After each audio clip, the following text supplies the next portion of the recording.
Wasps don't just sting you. Most of them aren't even interested in you. They're saving that venom for something far worse, turning another living animal into fresh food for their young. We lined up 9 of the strangest wasps alive, from the one that remembers your face to the one that can decapitate 30,000 bees in an afternoon, the paper wasp. Look at this nest. Those perfect gray hexagons aren't wax, and no human built them.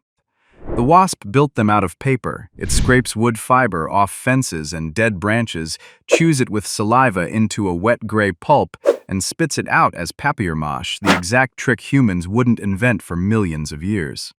But the paper isn't the strange part. This wasp can recognize individual faces. Biologist Elizabeth Tibbets proved the northern paper wasp reads the unique markings on its nestmates' faces and remembers who is who: a queen, a rival, a stranger.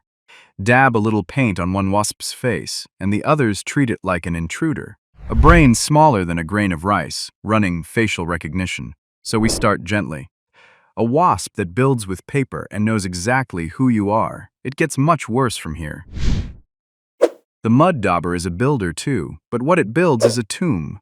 A female mud dauber drops down to a puddle, rolls a ball of wet mud in her jaws, and carries it home one mouthful at a time. She stacks those pellets into long clay tubes that dry rock hard like little organ pipes of cement glued under your porch roof. Then she goes hunting for spiders. She stings a spider, but she does not kill it.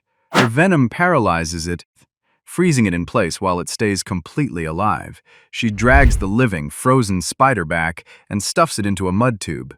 Then another and another, sometimes a dozen or more spiders crammed into a single cell. On top of that pile of paralyzed spiders, she lays one egg, seals the tube shut with mud, and flies off forever. When the larva hatches, it wakes up inside a pantry of fresh, living meat that cannot run and cannot fight back.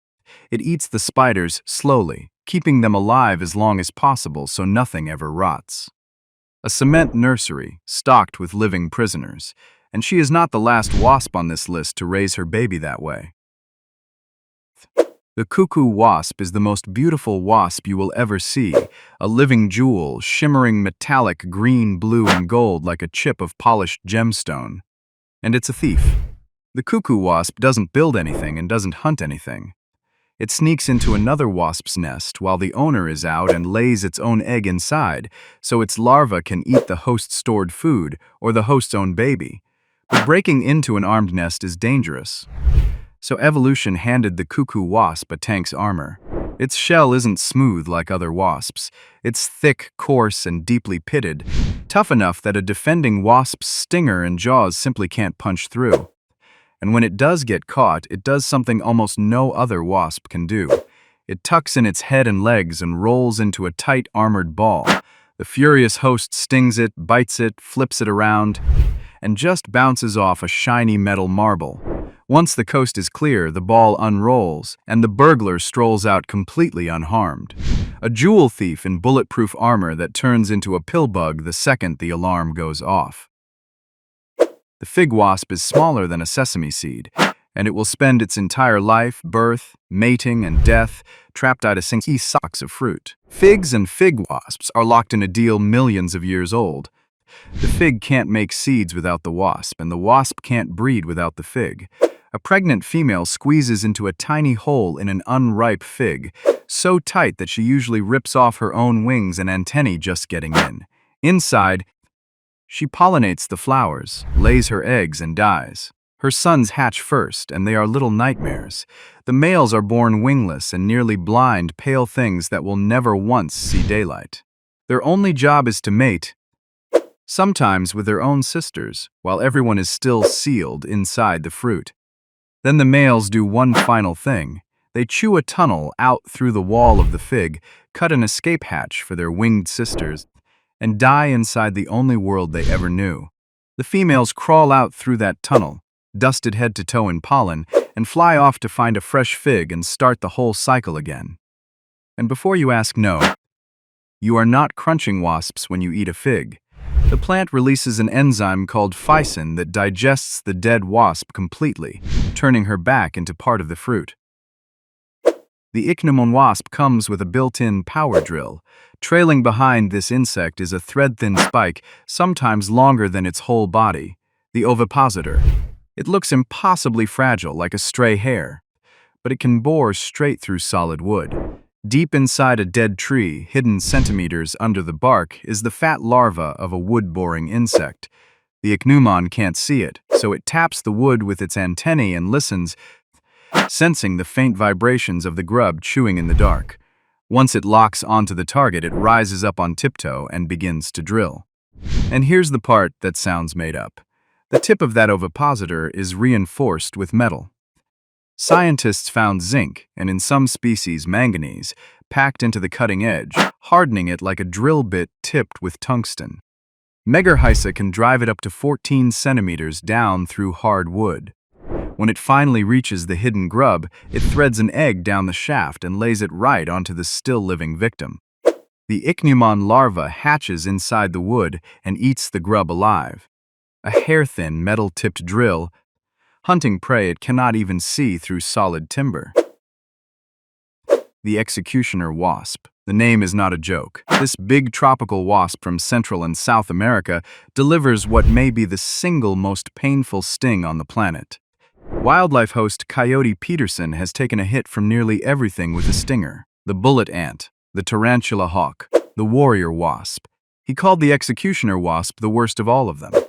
Now, you'll hear people claim its venom melts your skin. Let's kill that myth right now. It does not dissolve flesh, and it will not leave a hole in you. What it actually does is almost worse to sit through. The venom is a cocktail of neurotoxins and cell-rupturing peptides that set your pain nerves screaming and break down cells right at the sting site. The result is instant, throbbing, white-hot pain, with the skin swelling up hot and red for hours. It doesn't melt you, it just makes you wish it would hurry up and finish the job. And honestly, the truth is scary enough without the clickbait. This is a wasp whose entire reputation boils down to one message: leave me alone. The tarantula hawk is exactly what it sounds like, a wasp that hunts tarantulas. And these are giants, some as long as your hand, deep blue-black bodies with burnt orange wings, cruising the desert looking for spiders many times their own size. When it finds a tarantula, it doesn't avoid the fangs. It picks a fight it was built to win. It darts in, dodges the strike, and drives its stinger into a soft spot between the spider's legs. On the Schmidt-Sting Pain Index, the scale an entomologist literally built by getting himself stung on purpose, the tarantula hawk scores a perfect maximum 4. He described it as instant, blinding, and electric. His advice was just lie down and scream. The good news: it only lasts about 5 minutes. The tarantula gets no such mercy. The sting doesn't kill the spider, it paralyzes it, leaving it fully alive but unable to move a single leg. The wasp drags the living statue back to a burrow, often the spider's own home, seals it inside, and lays a single egg on its belly. The grub hatches and eats the tarantula from the inside out, saving the vital organs for last so the meal stays fresh for weeks. Buried in its own house, eaten slowly, wide awake the entire time. The jewel wasp, also called the emerald cockroach wasp. This is the closest thing nature has to a brain surgeon, and its patient is a cockroach 3 times its size.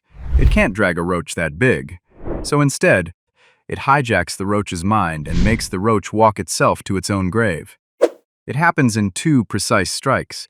The first sting goes into the roach's chest and briefly stuns its front legs.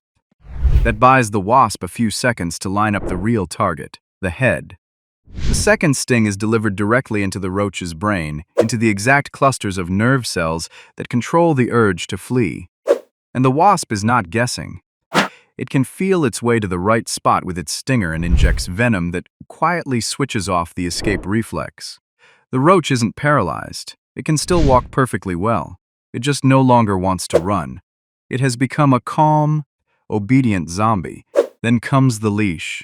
The wasp bites off half of one of the roach's antennae, takes the stub in her jaws, and leads the roach on a walk, like a dog, straight into her burrow. The roach follows without a fight. She lays an egg on its leg, seals it inside, and the larva burrows into the still-living, still-breathing zombie and eats it alive from within. A wasp that performs precision brain surgery just to steal another animal's free will. The Asian giant hornet, the one you've heard about, the so-called murder hornet. It's the largest hornet on Earth, up to 5 centimeters long, with a head like an orange helmet and jaws built like garden shears. In 2020, it made headlines when it turned up in North America, and by the end of 2024, it was officially declared eradicated from the United States.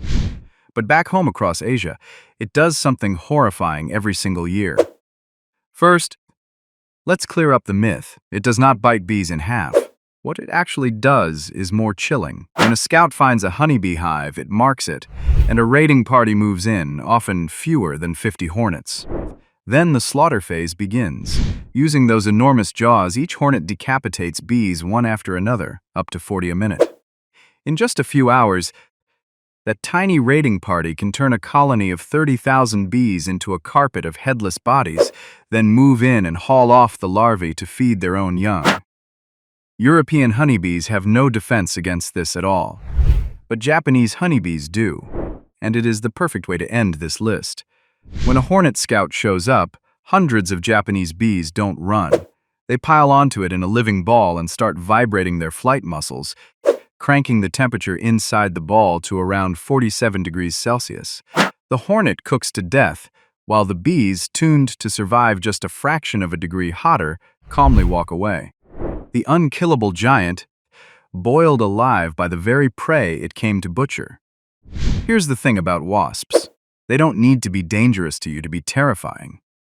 They spend their whole lives turning other creatures into nurseries, tools, and food, wide awake the entire time. So next time one drifts past you at a picnic, remember, you were never the one it was hunting, and whatever it is hunting is having a much worse day than you are. Do not touch, do not swat. Just let it get back to work.